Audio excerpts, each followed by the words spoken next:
네, 4월 16일 목요일 복음 이끄는 일상 시작하겠습니다. 교란된 하나님의 질서로 전도서를 보고 있는데 이제 세상이 다 교란돼 버렸죠. 세상이 어떤 진리를 따라 살아가지 않는 것 같은 그런 시대로 우리가 살아갑니다.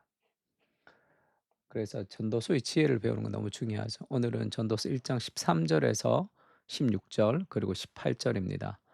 마음을 다하며 지혜를 써서 하늘 아래에서 행하는 모든 일을 연구하며 살핀즉 이는 괴로운 것이니 하나님이 인생들에게 주사 수고하게 하신 것이라. 내가 해 아래서 행하는 모든 것을 보았노라. 보라 모두 다 헛되어 바람을 잡으려는 것이로다. 구부러진 것을 곧게 할 수 없고 모자란 것도 셀 수 없도다. 내가 마음속으로 말하여 이르기를 보라 내가 크게 되고 지혜를 더 많이 얻었으므로 나보다 먼저 예루살렘에 있는 모든 사람보다 낫다 하였나니 내 마음이 지혜와 지식을 많이 만나 보았음이로다. 지혜가 많으면 번뇌도 많으니 지식을 더하는 자는 근심을 더하느니라. 네, 솔로몬이 정말 지혜, 공부 열심히 해서 이 땅에 있는 모든 것을 이제 연구해서 그 본질을 찾아보고자 했다는 거죠. 인생이란 무엇인가? 그 다음에 자녀를 어떻게 길러야 되는가? 직장을 어떻게 운영해야 되는가? 내 삶을 어떻게 살아야 되는가? 계속 공부하고 했지만 그것이 어 "헛되다. 바람을 잡는 것이다." 이렇게 얘기합니다. 왜 그러냐 하면 "그런 인간의 지식으로는 해결할 수 없다." 지금 그렇게 고백하는 거죠. 그것을 깨닫는 게 지혜입니다 사실. 그래서 열심히 공부하고 많은 것을 이루려고 했지만 지혜가 많으면 번뇌도 많으니 지식을 더하는 자는 근심을 더한다. 그래서 이 지식의 그런 헛됨, 그 "지식도 헛되다." 그렇게 얘기합니다. 전도자가 마음을 다해 지혜를 추구했다는 말은 해 아래에 있는 물질 세계를 이해하려고 애썼다는 말이다. 그러니까 해 아래라는 단어가 있고 13 절에 보면 하늘 아래에서 under the heaven 이렇게 번역됩니다. 이건 샤마임 하늘 아래, 이거는 그 하나님이 아닌 그 모든 것을 뜻하는 것 같고요. 해 아래서 하면 이거 under the sun은 뭔가 조금 세속적인 그런 느낌을 좀 가지면서 다른 단어가 지금 사용되기도 했습니다. 그 지혜를 써서 자기가 그러니까 영적인 것 외에 하나님 외에 그런 세계를 다 이해하려고 내가 애를 써 봤는데 안 된다는 거예요. 마음을 다해서 지혜를 추구했단 말은 이제 물질 세계를 다 이해하려 했다. 이 땅에 살아가는 방식을 세상의 관점 안에서 해 아래에 있는 모든 것에 답을 찾으려 했다는 거죠. 이는 사실상 과학적 접근 방식을 택했다는 말이다. 쉽게 얘기하면 매사에 원인이 있고 매사의 원인이 자연적인 원인이 있다는 신념이죠. 그래서 그렇게 추구합니다. 이 작업은 실패로 끝나고 선언하죠. 어떻게 나를 내가 행복하게 살 것인가? 재테크 막 공부합니다. 그러면 더 많은 근심과 걱정이 자기를 누른단 말이에요. 그러면서 막 인간관계, 뭐 직장 생활, 그리고 뭐 열심히 인제 공부하는 거, 그 모든 것이 우리의 그 문제를 해결할 수는 없는 거예요. 또 우리는 너무 이렇게 문제 해결에 관심을 많이 기울이고 있습니다. 그래서 뭐 정서적인 문제, 그다음에 여러 가지 육체적인 문제, 그 모든 것이 다 따로 병원 가고 뭐 의사 만나고 그다음에 인제 뭐 상담하고 그런 것으로 어 해결할 수 있는 문제가 아닌 거죠. 그것이 필요 없다는 얘기가 아닙니다. 그러나 그것으로 문제가 해결되지 않는다는 거예요. 아무리 노력해도 아무리 연구해도 아무리 공부해도 삶의 솔루션은 거기서 나오지 않습니다. "이 작업은 실패로 끝날 것이다." 그렇게 얘기하죠. "헛되다. 바람을 잡는 것이다." 왜냐하면 과학 기술 이건 막 지금 우리가 막 과학, 수학 그 과학이 아니라 지금 이 땅을 살아가는 그런 삶의 태도죠. 세상 안에서 원인가 있고 그것으로 결과를 찾아서 나의 노력을 통해서 뭔가를 개선해 갈 수 있을 것이다. 내가 행복해질 수 있을 것이다. 그런 생각이 우리 안에 깔려 있단 말이에요. 그래서 하나님의 말씀을 정말 소중히 여기고 그 말씀을 막 깊이 들어가고 그 하나님의 지혜를 가지고 세상에 적용해 보려고 노력하지 않습니다. 그 육아할 때도 '어떻게 하면 내가 육아를 잘 할 수 있을까?' 성경을 탐독하고 성경 안에서 자녀 교육을 바라보고 하나님 앞에 온전히 기도하고 내 영혼이 하나님 앞에 행복할 때 자녀 교육이 잘 되는 거죠. 행복한 부모 아래에서 행복한 자녀가 자랍니다. 어떻게 자녀를 행복하게 해 줄까 근심하는 부모 밑에서 자녀가 행복해지는 게 아니라 부모의 행복이 자녀의 행복이죠. 그럼 부모가 어떻게 행복할 수 있습니까? 내가 내 인생을 이끌어가는 거. 자식만 태어나도 얼마나 걱정이 됩니까? 애 키우는 거, 그다음에 돈 들어가는 거, 공부시키는 거, 애들의 미래, 결혼, 끝없는 삶의 걱정이죠. 내가 내 인생의 주인이 되어서 우리의 삶을 해결하려고 어느 하나도 내 마음대로 돌아가는 것이 없습니다. 직장도 마찬가지고 가정도 마찬가지죠. 관계가 뭐 책 본다고 됩니까? 그랬으면 훨씬 벌써 이 리더십이라는 게 책으로 이루어졌으면 벌써 우리가 다 잘 됐겠죠. 공부도 해야 되지만 그것으로 문제를 해결할 수 없다는 것을 알아야 되죠. 과학 기술과 지식만으로 인간의 문제를 해결할 수 없습니다. 구부러진 것을 곧게 할 수 없다죠. 구부러진 게 뭐죠? 세상이 지금 왜곡됐습니다. 그리고 내 마음이 이미 기울어진 마음이죠. 그러니까 그 루터가 "우리는 이 굽어진 마음을 가지고 있다." 이미 우리의 마음은 구부러져 있습니다. 인간의 본성이 구부러져 있기 때문에 내가 아무리 합리적으로 판단하고 뭔가를 객관적으로 일하려고 해도 이 구부러진 내가 바르게 갈 수가 없는 거예요. 내 마음을 곧게 할 수가 없습니다. 그것은 이 땅의 무엇으로는 안 되는 거예요. 왜죠? 이 과학이라는 것이 마음을 변화시킬 수 있습니까? 지식이 마음을 변화시킬 수 있습니까? 우리의 마음의 깊은 곳에 있는 그런 디자이어는 그건 사랑만이 변화시킬 수 있어요.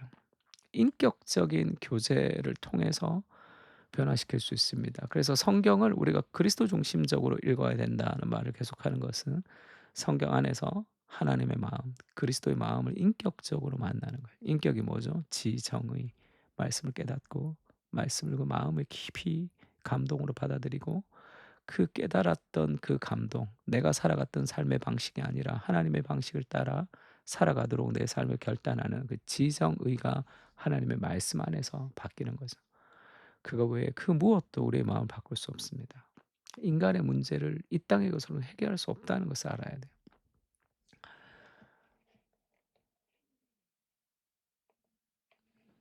물론 뭐 인종차별, 범죄, 인권의 문제 같은 것은 어느 정도 공부를 하면 발전시킬 수도 있습니다. 하지만 모든 현상에 자연적 원인이 있다는 과학기술의 해법이 있다는 지금 이 땅의 관점은 늘 실패합니다.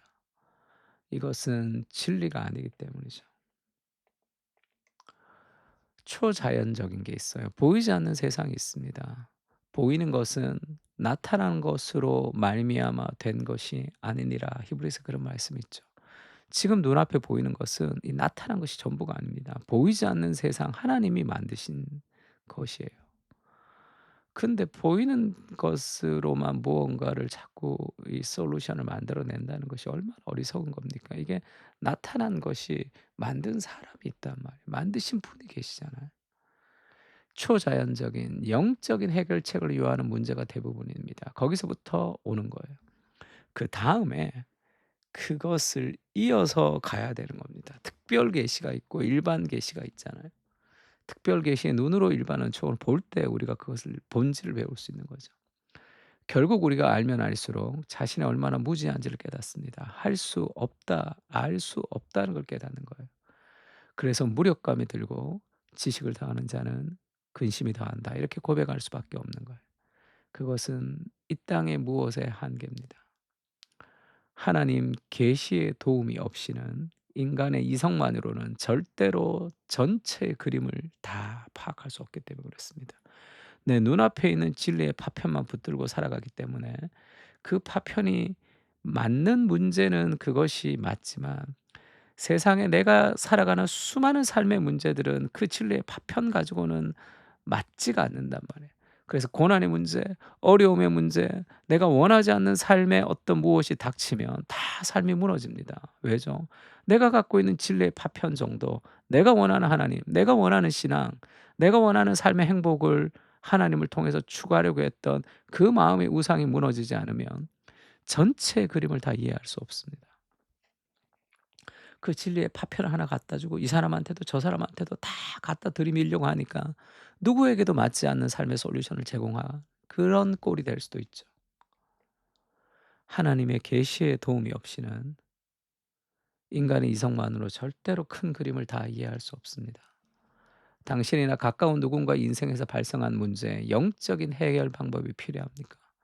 그럼 어떻게 하면 그 해결책을 찾을 수 있을까요? 하나님의 말씀을 붙들고 그 영혼의 진액을 음 마셔야 됩니다. 이는 내 생각이 너희 생각과 다르다. 내 길이 너희 길과 다름이라. 여호와의 말씀이니라. 하늘이 땅보다 높음 같이 내 길이 너희의 길보다 높으며 내 생각은 너희의 생각보다 높음이다. 그 말씀의 지혜를 따라 살아갈 때 우리가 세상 속에서도 균형을 잡으며 살아갈 수 있죠. 잠언에 이런 말씀이 있습니다. 어떤 길은 사람이 보기에는 바르지만은 필경은 사망의 길이다. 다 그렇게 가던데요. 다 사망의 길입니다. 왜죠? 전체를 보지 못하기 때문이죠. '아 일로 가면 될 것 같다. 절로 가면 될 것 같다.'라는 감일 뿐입니다. 이 헬기를 타고 위에서 보면 드론으로 띄워서 보면 어떤 길이 어 끊어졌는지 다 알잖아요. 성경은 하늘에서 전체적으로 조망하는 거죠. 그 길을 따라가야 됩니다. 내가 보기에는 사망의 길인 것 같지만 좁은 길인 것 같지만 예수님이 그렇게 얘기하죠. "내가 곧 길이요 진리요 생명이다." 이렇게 얘기합니다. 이게 무슨 말이에요? 진리를 얻는 방법, 생명을 얻는 방법, 행복해지는 방법, 돈 잘 버는 방법 그게 아니라는 거예요. 내가 행복이고 길이고 진리고 돈이고 자녀 교육이고 직장 생활이고 삶의 모든 것이 다 나를 통해 그리스도를 만날 때 그게 곧 길입니다. 거기에 길이 있는 거예요. 거기에 길이 있다. 그런 솔루션이 아니라 그리스도가 우리 인생의 해답이 되는 거죠. 사람으로 할 수 없지만 하나님 다 할 수 있습니다. 주님 오늘날의 사회는 과학 기술과 경제적 번영만 있으면 참된 행복이 있으리라 생각합니다. 그러나 그 소망은 결국 실패하게 됩니다. 눈을 열어서 하나님의 관점을 회복하게 하옵소서. 전체의 그림을 보지 못하는 눈앞의 것에 일희일비하고 있는 우리를 긍휼히 여겨 주시고 주의 말씀의 빛을 무지한 우리의 이성에 비춰 주시옵소서. 두 가지 기도 제목 가지고 기도합시다. 계시의 도움이 없이는 전체 그림을 볼 수 없음을 절감하며 나의 이성을 의지했던 삶을 회개합니다. 우리가 하나님의 말씀을 등한시하고 우리의 삶의 이성의 도움을 가지고 살아왔던 삶의 결과가 무엇입니까? 정말 행복합니까? 정말 내 삶에 그리스도가 주시는 풍성한 삶이라고 생각하십니까? 그 길로 갈 수 없어요. 어딘가에서 길을 잘못 들었습니다. 길 바꿔야 돼. 그래서 너무 합리적인, 인간적인, 손쉬운 삶의 해결책이 우리를 바른 길로 인도해 주지 못한다. 주의 계시의 빛을 비춰 주셔서 우리의 삶의 모든 것을 말씀으로 비춰 주시고 하나님이 하실 수 있음을 신뢰하게 하옵소서. 그 너무 무리한 부탁일 수도 있는데 제가 보면 성경을 본다라는 기준이 너무 약한 것 같아요. 더 많은 시간과 집중력을 가지고 하나님 말씀을 붙들어야 됩니다. 거기에 길이 있단 말이에요. 우리 두 가지 기도 제목을 가지고 같이 한번 기도했으면 좋겠습니다. 다 같이 기도하겠습니다.